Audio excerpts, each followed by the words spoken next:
जब हम उस वचन को अपने हृदय में ग्रहण करते हैं, उस वचन को अपने जीवन में धारण करते हैं। नहीं तो आप और मैं क्या हो जाएंगे? पवन द्वारा, हवा द्वारा उड़ाई गई भूसी के समान। विपत्ति आएगी, परेशानी आएगी, वो जिधर चाहेगी आपको ले जाएगी, बल्कि आप उसको सामना कर कर उसके विपरीत नहीं जा पाएंगे। क्यों? क्योंकि आपके अंदर वो है ही नहीं, परमेश्वर की महिमा की सामर्थ। महिमा की सामर्थ क्या है? होली स्पिरिट, परमेश्वर का आत्मा। परमेश्वर का आत्मा क्या है? यीशु का आत्मा। परमेश्वर का शरीर क्या है? यीशु की बॉडी, यीशु का शरीर। परमेश्वर का वचन कौन है? यीशु मसीह। सर्वशक्तिमान परमेश्वर कहीं दिखाई देता है तो परमेश्वर जो चाहता है वो यीशु बोलता है। उसने कहा, मैं अपनी ओर से कुछ नहीं कहता, जो कुछ पिता मुझसे कहता है वही मैं बोलता हूं। इसका मतलब परमेश्वर का वचन क्या है? यीशु। जो वो करता है वो क्या है? यीशु। परमेश्वर को यदि किसी ने पहले देखा तो वो है यीशु। परमेश्वर को यदि हम पहचान सकते हैं तो यीशु को देखकर ही पहचान सकते हैं कि ये परमेश्वर है। सर्वशक्तिमान परमेश्वर, अति पवित्र महिमा में रहने वाला परमेश्वर यदि कहीं दिखाई देता है तो वो है यीशु मसीह में। पिता और आत्मा पिता और आत्मा यदि कहीं स्थापित किए जा सकते हैं, दिखाई दिए जा सकते हैं, तो वो यीशु मसीह में। इसलिए बाइबल कहती है परमेश्वर, वचन और आत्मा, पिता, पुत्र और पवित्र आत्मा यीशु मसीह के अंदर काम करते हैं। वो त्रिएकता की उपस्थिति का एक अद्भुत चिन्ह है। आपको और मुझको बताया गया है, प्रारंभ में भविष्यवाणी की गई थी। आदन की वाटिका में कहा गया था, वहां लूसीफर भी था, शैतान भी था, वहां पर परमेश्वर भी था और वहां पर आदि माता पिता भी, सृष्टि आपके और मेरे प्रतिनिधित्व करने वाले आदि माता पिता भी थे, आदम और हेवा भी वहां थे। वहां भविष्यवाणी की गई थी तेरे और स्त्री के वंश के बीच में शत्रुता उत्पन्न करूंगा, तू स्त्री की एड़ी में काटेगा और वो तेरे सिर को कुचल देगा। ये कहाँ पूरा हुआ? कभी देखा आपने? ये कहाँ पूरा हुआ? परमेश्वर ने ये कहा, पूरा कहाँ पर हुआ? परमेश्वर ने जो कहा कहाँ पर दिखाई देता है? क्रूस के ऊपर। परमेश्वर ने यीशु मसीह के द्वारा शैतान को कुचल दिया। शैतान ने क्या किया? यीशु का शरीर में काटा, उसका एड़ी में काटा। इस परिणाम यीशु का दुख भोग, यीशु का दुख भोग। यीशु ने क्या किया? यीशु ने शैतान का सिर कुचल कर उसको क्या किया? उसको निस्तनाबूद कर दिया, शर्मिंदा कर दिया, उसके घमंड को तोड़ दिया। वहां पर जब यीशु क्रूस से उतरकर कब्र में डाला गया, तब नरक के दूत वहां थे जहां यीशु कब्र में था, कब्रिस्तान के अंदर। तब नरक के दूत वहां पर थे मेरे प्रियो। प्रधानताएं वहां पर थी, ताकतें वहां पर थी, महाशक्तियां वहां पर थी, अंधकार की शक्तियां वहां पर थी। तब क्या? जब यीशु मृतकों में से जी उठा, कोई रोक पाया?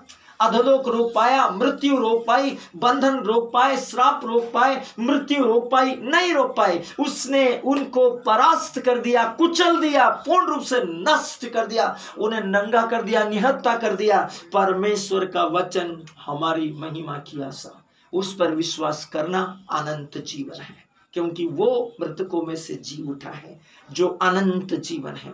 इसलिए बाइबल आपको और मुझको सिखाती है कि हम उस पर विश्वास करें, आत्मा से, सच्चाई से, सच्चे आराधकों के समान।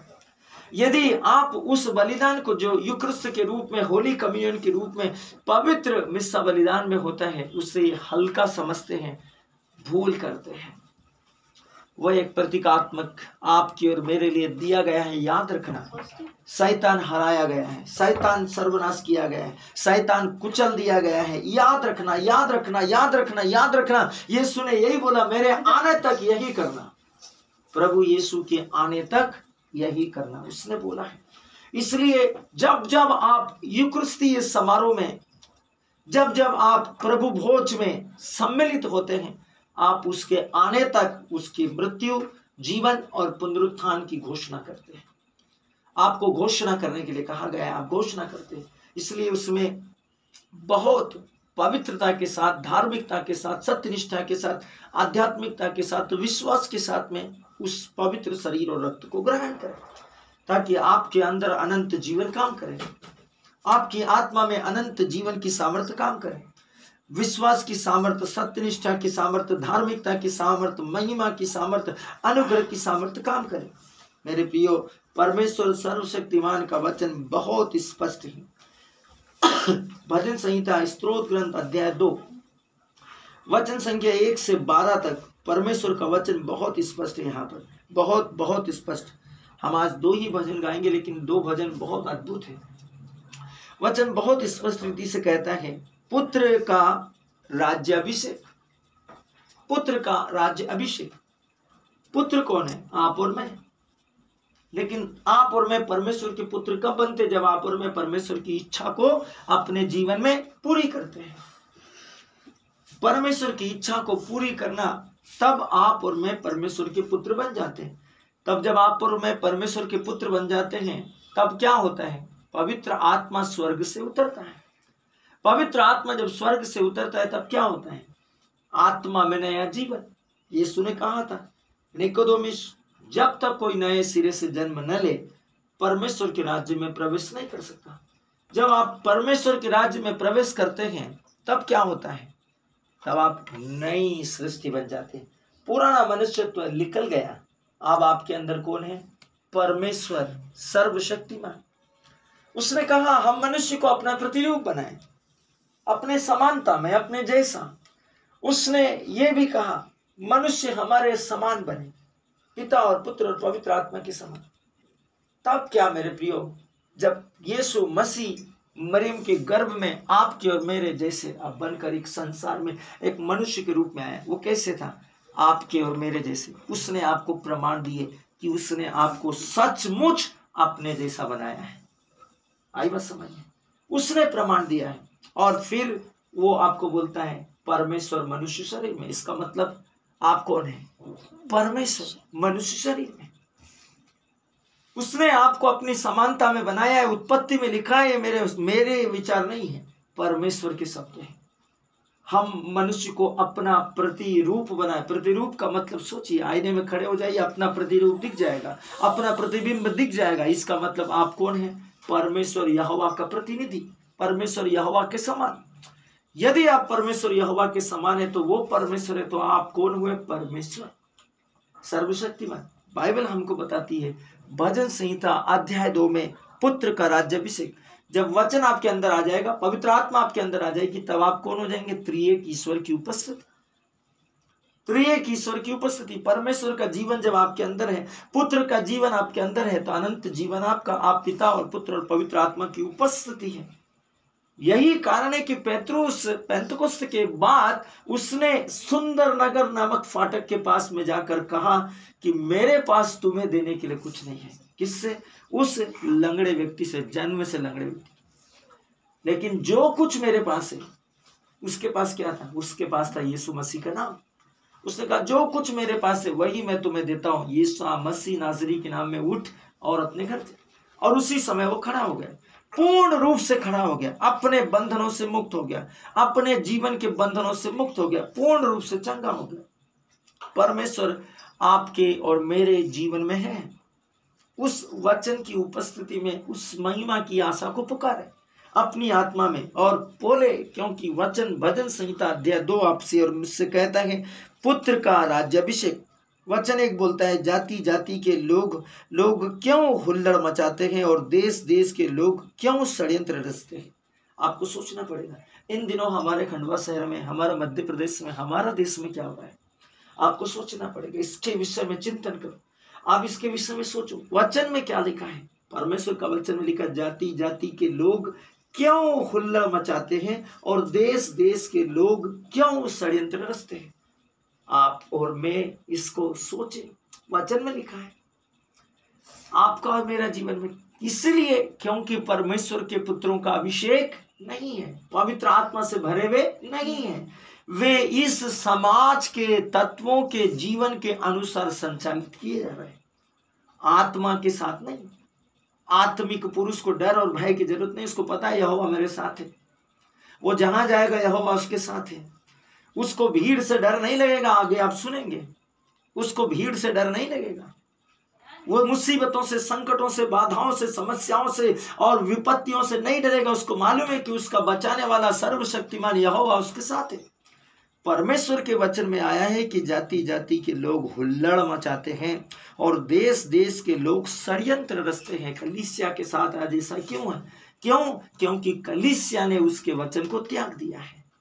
कलीसिया उसके वचन पर भले और आज्ञाकारी मन से मनन चिंतन नहीं करती। उदाहरण के लिए वे लोग अत्यधिक मात्रा में सताव और परेशानी और पीड़ा के जीवन जी रहे हैं, जो वचन को पढ़ते हैं लेकिन चलते नहीं, वचन को सुनते हैं लेकिन मानते नहीं, वचन पर अध्ययन करते हैं लेकिन वचन पर मनन में नहीं रहते हैं, वचन के साथ संगति नहीं करते, वचन से कांपते और डरते नहीं है, वचन का आदर नहीं करते। उनको पता नहीं कि वचन यहोवा है, वचन सर्वशक्तिमान है। जिस वचन की उपस्थिति में इज़राइल पहाड़ के नीचे कांप रहा था, वचन पवित्र है। वचन जब मृत्यु के गर्भ को तोड़ा तो सारी प्रधानताएं देखते रह गई, सारी ताकतें देखते रह गई, अंधकार की शक्तियां देखते रह गई। वे सब जो पाप के द्वारा मृत्यु बनकर विश्व पर शासन कर रहे थे, वे सारी दुष्ट आत्माओं की सामर्थ्य देखते रह गई। और यीशु सब मृतकों को लेकर मृत्यु के बंधन तोड़कर पुनरुत्थान की महिमा में आ गया। वचन आपके जीवन में होने आने वाले। कलीसिया के जीवन में वचन की कमी है, कलीसिया के जीवन में वचन का अभाव है। इसलिए परमेश्वर का वचन कहता है कि जाति जाति के लोग हुल्लड़ मचाते हैं, जाति जाति के लोग हुल्लड़ मचाते हैं और देश देश के लोग षड्यंत्र रचते हैं। परमेश्वर का वचन कहते हैं षड्यंत्र क्यों रचते हैं? आपने इसके बारे में सोचा? परमेश्वर ने क्यों क्या लिखा है? और देश देश के लोग क्यों षड्यंत्र मचाते हैं? क्यों का मतलब है कि उनमें वचन नहीं है, इसलिए वे उनके मुंह पे आकर खड़े होकर उनको बोल रहे हैं। परमेश्वर जीवित सेना को ललकारना है। दाऊद और गोलियत ने उदाहरण दिया। एक छोटे बच्चे ने, 17 साल के लड़के ने एक जाइंट को, जो 30 फीट के लगभग होगा और एक बड़ा योद्धा था जिसके सामने सेना की सेना, देशों के देश, सबके सब घुटने टेक देते थे, उसको एक लड़के ने एक पत्थर से मार दिया। उसने कहा, तूने जीवित परमेश्वर की सेना को ललकारा है, जीवित परमेश्वर के लोगों को ललकारा है। इसलिए आज जैसे जंगली सिंहों के बीच में से उनके मुंह से मैं अपने अपने अपने भेड़ बकरियों को छुड़ाकर जीवित बचा कर ले आता हूं, आज उनके ही समान तू भी एक हो जाएगा। और क्या हुआ? गोलियत को दाऊद ने एक पत्थर में मार दिया। इतिहास में दिखने वाला गोलियत अब जमीन पर है और दाऊद अपने तलवार से उसके सर को उसके धड़ से अलग कर दिया और उसके सर को उठाकर दिखाता है कि दाऊद को गोलियत को दाऊद ने मार दिया। लोग चिल्लाने लगे। साउल ने हजारों को मारा लेकिन दाऊद ने 10,000 को मारा। मेरे प्रियो, महिमा की आशा, सर्वशक्तिमान का वचन। जाति जाति के लोग और देश देश के लोग क्यों षड्यंत्र रचते हैं? वजह है कलीसिया में वचन का अभाव। कलीसिया के अंदर डर क्यों है, घबराहट क्यों है, परेशानी क्यों है, सताव क्यों है, तनाव क्यों है? क्योंकि वे वचन से दूर है। परमेश्वर सर्वशक्तिमान का वचन बताता है, सर्वोच्च प्रभु का वचन कहता है, पवित्र परमेश्वर का वचन कहता है, समस्त सृष्टि यहोवा के ज्ञान से ऐसी भरी हुई है जैसे समुद्र जल से। परमेश्वर का वचन कहता है, सर्वशक्तिमान का वचन कहता है। दूसरे वचन में प्रभु का वचन कहता है, यहोवा के और उसके अभिषिक्त के विरुद्ध पृथ्वी के राजागण मिलकर और हाकिम आपस में षड्यंत्र रचकर कहते हैं, आओ हम उनके बंधन तोड़ डालें और उनकी रस्सियों को अपने ऊपर से उतार दें।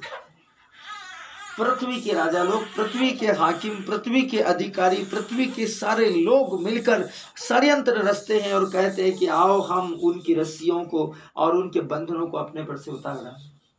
ये सर्वशक्तिमान का वचन, पवित्र परमेश्वर का वचन है। 4वें वचन में प्रभु का वचन कहता है, वह जो स्वर्ग में विराजमान है हंसेगा। कौन विराजमान है स्वर्ग में?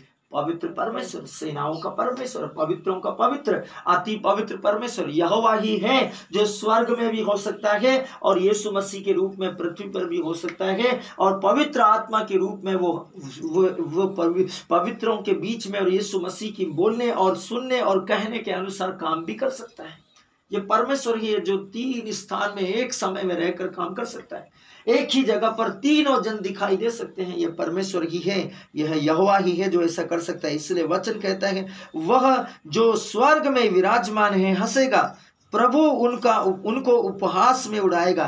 परमेश्वर उनको उपहास में उड़ाएगा। किनको? राजाओं को और हाकिमों को और पृथ्वी के राजागणों को, अधिकारियों को, शासन प्रशासन को, उन लोगों को जो परमेश्वर की पवित्र प्रजा के विरुद्ध उठ खड़े हुए हैं। यदि प्रजा के जीवन में वचन है तो कोई उनके सामने खड़ा नहीं